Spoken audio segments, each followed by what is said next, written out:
First step of learning digital marketing. Si ma khangdraba, my friend, marketing tawro na. Foundation lingdragadi nang yun mapun kaya saya dun.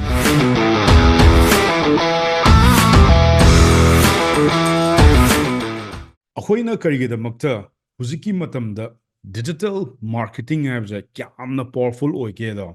ngasi noida utkeba. Why you need digital marketing in 21st century? Matamamada all media hai sa traditional way of media sinamu anova 21st century gi media ne direct mail koi chithi ga thanar ma timing do hujikti ke tawra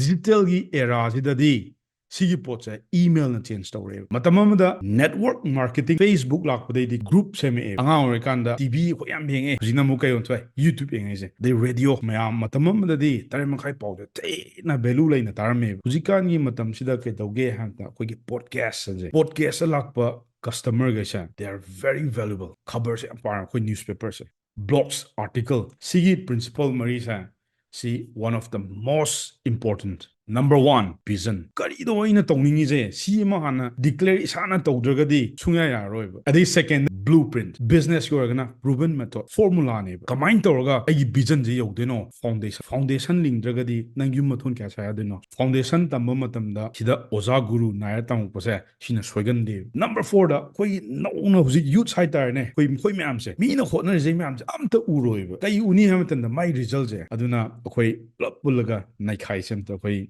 iramdamse duga chawju zakhut minase 4 secrets of marketing aise who is the person I really want to work with business ama to matamda nangi product service to adu yonaba mi do kanano hani yangoba nupa natraga nupi anima kornbi ai ko moise kari no moise moi kamaina looks or mani moi paisa kyam pai moise kari interest lay moi kari darkar moi ge khwai problem je kari no khangoba nangna yoningi ba potuna ne kari gumba ama benefit oigera natraga plus problem ama adu khangna pot yon nganoba nangi customer je ngasi dagi thidu oba kana no heze si khangdragadi nang jitna business tawjanoba nang adum yaroiba aduna aino jik point ani khak most of us will start with product or services. Who is the customer? Nang na thabak tawningiba mi do adu hana munna yengo magi problem don khangoba. Never think about who we want as a client, customer, or vendors. Siza nauriba naha amateur. Swainam da kanano kemta thidokta bida poche payodi yonjanba. Mina pami pamde payodi yonjanba. Adu long lasting oigadra. Soy oiroi. Nangi customer do khangdana kamaina nang yondoino. Customer gi problem do khangdana kamaina yengjandoino. Si homework se tawro matam kai tho nangi customer sa kanano na itho tomba kogera chawba kogera rabi kogera chawbi kogera iro number 1 chahi kya dine kya bukno ko chahi je aina target tawdu se chahi try pandegina kuncha mari ko mathangda moina problem nei se karino moina kwai de problem lei se aigi production kamaina solve tawni number 3 iro number 4 da aigi product se piraba matungda aigi customers da kari benefit laigani ko si salo yam ti maro bane aduga aigi product se yola matungda torga trust len gani miyoy bana pot laiba ja trust yaudana su lai leiroi yengo akhoi miyoy bana pot leirek to sa number 1 da emotion feeling trust logically sigi mari sa dum yawngi sigi homework se tawrogane screenshot ama lawro aduga ai Instagram da tag tawro yenge ai th sumgol sing lermani adu nang story do igara digi poster gara tag tawro second da amu yengo hujik nang customer je phangeba nang customer maming je John course John je problem kari kra nang loi khange John je nangi client ne se nang khangeba second da kedongni John je nang kadai da thiduno ba online da ju phangni offline da ju phangni ba loi chummi na haida number 1 Facebook number 2 Instagram number 3 YouTube LinkedIn Twitter ju jiti kai kore X su ko itune koina adi kai no groups koi Facebook da groups laiba lei ko forum nungram adigi kari article pai blogs pai adigi simam ju do adi moi kari interested oi id sports akra ngaujabni na sports kumba arts culture kari interest oi ge do adigi email newsletter WhatsApp group adigi Telegram group pundra offline nungingo hotel restaurant fast food ko tuition center school college university ꯇꯤꯚꯤꯗ ꯑꯩꯈꯣꯏ advertising ꯇꯧꯅꯗ꯭ꯔꯣ club radio ꯑꯗꯒꯤ office ꯏꯚꯦꯟꯠꯁ ꯑꯗꯒꯤ temple ꯆꯔꯆ ꯀꯣ ꯁ꯭ꯄꯦꯁꯦꯜꯂꯤ four Christian ꯑꯗꯣ ꯑꯩꯅ ꯁꯤ ꯍꯥꯏꯔ ꯆꯔꯆꯇ ꯇꯦꯝꯄꯜꯗ ꯄꯣꯠ ꯌꯣꯟꯁꯤꯜꯂꯨ ꯍꯥꯏꯕ ꯅꯠꯇꯦꯀꯣ ꯁꯤꯗꯤ ꯁꯣꯏꯔꯦ ꯃꯤ ꯄꯨꯟꯐꯝꯗꯣ ꯈꯪꯉꯣꯇꯪ ꯍꯥꯏꯕꯅꯤ ꯁꯤꯃꯤꯂꯔ ꯑꯥꯏꯗꯤꯌꯥꯁ ꯑꯣꯔ ꯕꯤꯂꯤꯐ ꯁꯤꯗꯩꯁꯤꯗ ꯅꯪꯒꯤ ꯖꯣꯟꯗꯣ 100% ꯐꯪꯅꯤ ꯑꯗꯒꯤ ꯊꯔꯗꯇ ꯀꯩꯗꯧꯔꯦ what bait will you use to attract them ꯑꯩꯒꯤ ꯌꯨꯇ꯭ꯌꯨꯕ ꯆꯦꯅꯦꯜꯗꯣ ꯅꯣꯏ ꯌꯦꯡꯗ꯭ꯔꯥ ꯑꯗꯨ ꯌꯦꯡꯉ ꯃꯇꯨꯡꯗꯒꯤ ꯗꯤꯁꯀ꯭ꯔꯤꯞꯁꯟꯗ ꯂꯤꯡꯛꯇꯨꯗ ꯀ꯭ꯂꯤꯛ ꯇꯧꯔꯒ ꯋꯥꯆꯦꯞꯀꯤ ꯒ꯭ꯔꯨꯞꯇ ꯂꯥꯛꯑꯝꯒꯅꯤꯕ ꯑꯩꯅ ꯀꯣꯟꯇꯦꯟꯠ ꯊꯥꯗꯔꯛꯏꯗꯣ ꯑꯩꯒꯤ ꯀꯩꯅꯣ ꯑꯩꯒꯤ ꯕꯦꯠꯅꯦꯕ ꯑꯗꯣ ꯑꯩꯒꯤ ꯕꯦꯠꯁꯦ ꯀꯔꯤ ꯑꯣꯏꯔꯝꯒꯅꯤ ꯍꯥꯏꯕ ꯃꯇꯝꯗ ꯅꯝꯕꯔ 1ꯗ ꯚꯤꯗꯤꯑꯣ ꯀꯅꯥꯒꯨꯝꯕ ꯑꯃ ꯃꯇꯦꯡ ꯄꯥꯡꯉꯣ ꯄꯩꯁꯥꯒꯤ ꯍꯥꯟ ꯌꯦꯡꯉꯨꯅꯣ ꯀꯅꯥꯒꯨꯝꯕ ꯑꯃ ꯃꯇꯦꯡ ꯄꯥꯡꯉꯀꯥꯟꯗ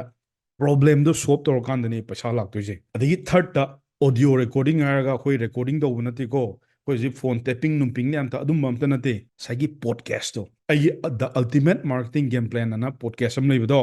ꯑꯗꯨꯃꯥꯏꯅ ꯇꯧꯔꯒ ꯃꯤꯉꯣꯟꯗ ꯃꯦꯁꯦꯖ ꯚꯦꯂꯨꯕꯜ ꯀꯅꯥꯒꯨꯝꯕ ꯑꯃꯒꯤ ꯂꯥꯏꯐ ꯆꯦꯟꯖ ꯇꯧꯕꯗꯣ ꯍꯌꯦꯡꯋꯥꯏ ꯑꯩ ꯁꯤꯈ꯭ꯔꯁꯨ ꯑꯩꯅ ꯄꯤꯔꯝꯃꯤꯕ ꯀꯣꯟꯇꯦꯟꯠꯗꯣ ꯀꯅꯥꯒꯨꯝꯕ ꯑꯃꯒꯤ ꯂꯥꯏꯐ ꯆꯦꯟꯖ ꯇꯧ ꯇꯥꯔꯒꯗꯤ ꯑꯩ ꯁꯔꯒꯗꯩꯁꯨ ꯑꯗꯨꯝ ꯑꯩ ꯍꯔꯥꯎꯖꯅꯤꯕ ꯐꯣꯇꯣ ꯍꯥꯏꯔ ꯋꯥꯊꯤ ꯋꯥꯔꯦꯝꯒꯤ ꯐꯣꯇꯣ ꯅꯠꯇꯕ ꯃꯤꯉꯣꯟꯗꯅꯦ ꯅꯣꯂꯦꯖ ꯑꯣꯏꯒꯗꯕ ꯑꯗꯒꯤ 5ꯇ ꯅꯪꯁꯦ ꯁꯤ ꯕꯤꯒꯤꯅꯔꯁ ꯉꯥꯛꯇ ꯑꯣꯏ ꯁꯤꯅ ꯑꯃꯨꯛ ꯕ꯭ꯂꯨ ꯄ꯭ꯔꯤꯟꯠꯁꯤꯅ ꯈꯤꯇꯪ ꯏꯟꯇꯔꯃꯤꯗꯤꯌꯦꯠ ꯌꯧꯔꯛꯑꯕꯅꯦꯕ ꯑꯦꯗꯚꯥꯟꯁ ꯂꯦꯚꯦꯜꯁꯨ ꯕ꯭ꯂꯨ ꯄ꯭ꯔꯤꯟꯠꯒ ꯄꯥꯏꯔꯛꯄꯁꯤꯗꯤ ꯃꯥꯏ ꯕꯤꯖꯤꯅꯦꯁꯇꯣ ꯌꯥꯔꯛꯑꯕꯅꯤ ꯑꯗꯒꯤ 7ꯗꯩ ꯀꯩꯅꯣ ꯅꯪꯒꯤ ꯁꯤꯀ꯭ꯔꯦꯠꯁ ꯑꯃꯨꯛ ꯁꯦꯌꯔ ꯇꯧꯔ ꯑꯁ ꯑꯩꯗꯤ ꯁꯨꯃꯥꯏꯅ ꯇꯧꯔ ꯁꯨꯃꯥꯏꯅ ꯇꯧꯈꯤꯅꯤꯍꯦ ꯅꯪꯁꯨ ꯁꯨꯃꯥꯏꯅ ꯇꯧꯅꯤꯍꯦ ꯀꯥꯏꯅꯀꯣ ꯇꯣ ꯑꯩꯅ ꯇꯧꯈꯤꯕ ꯃꯃꯥꯡꯗ ꯁꯤ ꯌꯦꯡꯉꯨꯅꯍꯦ ꯀꯥꯏ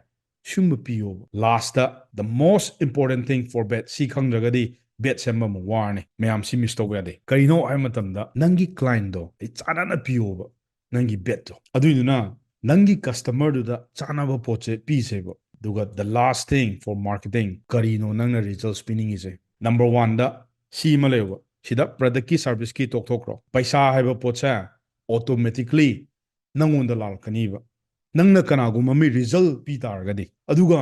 ꯅꯪꯒꯤ ꯁꯥꯇ꯭ꯔꯗꯨꯁꯨ ꯒꯥꯔꯦꯟꯇꯤ ꯇꯧꯕ ꯁꯤꯃꯗꯤ ꯅꯪ ꯁꯛꯁꯦꯁ ꯑꯣꯏꯅꯤꯀꯣ ꯌꯥꯝꯅ ꯀꯟꯐꯤꯗꯦꯟ ꯂꯩꯅ ꯃꯤꯑꯣꯏꯕꯗ ꯑꯗꯨꯝ ꯇꯨꯔꯛꯀꯅꯤꯕ ꯅꯉꯣꯟꯗ ꯑꯗꯨꯒ ꯅꯪꯒꯤ ꯁꯥꯇ꯭ꯔ ꯑꯣꯏꯔꯣ ꯅꯪꯒꯤ ꯀ꯭ꯂꯥꯏꯟ ꯑꯣꯏꯔꯣ ꯀꯗꯥꯏꯗꯅꯣꯕ ꯅꯪꯅ ꯂꯤꯗ ꯇꯧꯔ ꯄꯨꯅꯤꯡꯉꯤꯁꯦ ꯃꯐꯝ ꯑꯃ ꯅꯪꯒꯤ ꯁꯛꯁꯦꯁꯇꯨꯒꯤ ꯃꯐꯝ ꯋꯥꯡꯂꯕ ꯄꯤꯅꯤꯀꯜ ꯍꯥꯏꯇꯥꯔꯦꯅꯦ ꯑꯗꯨꯅ ꯃꯤꯒ ꯊꯕꯛ ꯇꯧꯃꯤꯟꯅꯕ ꯃꯇꯝꯗ ꯔꯤꯖꯜꯠ ꯕꯦꯁꯇ ꯇꯧꯋꯣꯕ ꯅꯪꯅ ꯔꯤꯖꯜꯠꯗꯣ ꯄꯤꯕ ꯉꯝ ꯇꯥꯔꯒꯗꯤ 100% ꯅꯪ ꯄꯩꯁꯥꯒꯤꯁꯤꯗ ꯋꯥꯅꯤꯡꯉꯥꯏ ꯂꯩꯇꯦ ꯑꯗꯨꯒꯤꯅꯦ ꯑꯩꯅ ꯏꯠꯁ ꯑ ꯀꯤ ꯇꯨ ꯗꯤꯁ ꯁ꯭ꯇꯦꯞ ꯍꯥꯏꯁꯦ ꯑꯗꯨꯒ ꯚꯦꯂꯨ ꯂꯦꯗꯔ ꯅꯝꯕꯔ 1ꯗ ꯀꯩꯅꯣ ꯍꯥꯏꯕ ꯃꯇꯝꯗ ꯑꯩꯅ ꯌꯣꯟꯅꯤꯡꯉꯦꯅꯕꯨ ꯍꯦꯛꯇ ꯄꯩꯁꯥ ꯇꯥꯡꯅ ꯌꯣꯟꯁꯤꯜꯂꯒꯗꯤ ꯃꯣꯏ ꯂꯩꯕ ꯉꯝꯃꯣꯏꯀꯣ ꯚꯦꯂꯨꯁꯤꯅ ꯋꯥꯡꯉꯤꯈꯩ